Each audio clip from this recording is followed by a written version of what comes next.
ಪಿತನ ಸುತನ ಮತ್ತು ಪವಿತ್ರಾತ್ಮರ ನಾಮದಲ್ಲಿ ಆಮೀನ್.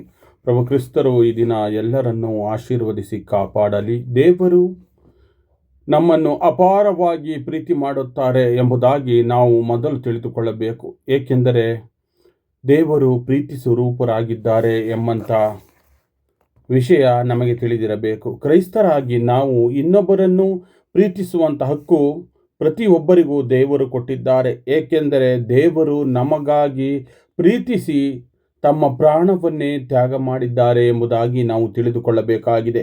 ಈ ದಿನ ನಾನು ಆಯ್ದುಕೊಂಡಂಥ ವಚನ ಭಾಗ ರೋಮನರ ಬರೆದ ಪುಸ್ತಕ 5ನೇ ಅಧ್ಯಾಯ 8ನೇ ವಚನವಾಗಿದೆ. ಆ ವಚನವು ಈ ರೀತಿಯಾಗಿ ನಮಗೆ ವಿವರಿಸುತ್ತದೆ.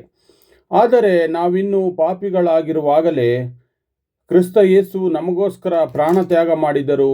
ಇದರಿಂದ ನಮ್ಮ ಮೇಲೆ ದೇವರಿಗಿರುವ ಪ್ರೀತಿ ಎಷ್ಟೆಂದು ವ್ಯಕ್ತವಾಗುತ್ತದೆ ಎಂಬುದಾಗಿ ಈ ವಾಕ್ಯ ನಮಗೆ ವಿವರಿಸುತ್ತದೆ.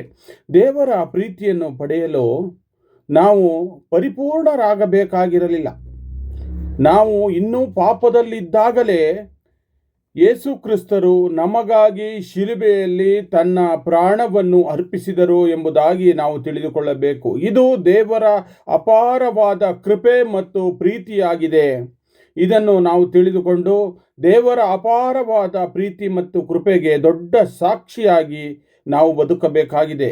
ಈ ವಾಕ್ಯವು ನಮಗೆ ದೇವರು ನಮ್ಮನ್ನು ಎಷ್ಟು ಅಮೂಲ್ಯರೆಂದು ಕಾಣುತ್ತಾರೆ ಎಂಬುದನ್ನು ನಾವು ತಿಳಿದುಕೊಳ್ಳಬೇಕು ಮತ್ತು ನಮಗೆ ಅದು ನೆನಪಿಸುತ್ತದೆ ಈ ವಾಕ್ಯ ಎಂಬುದಾಗಿ ನಾವು ತಿಳಿದುಕೊಳ್ಳಬೇಕು.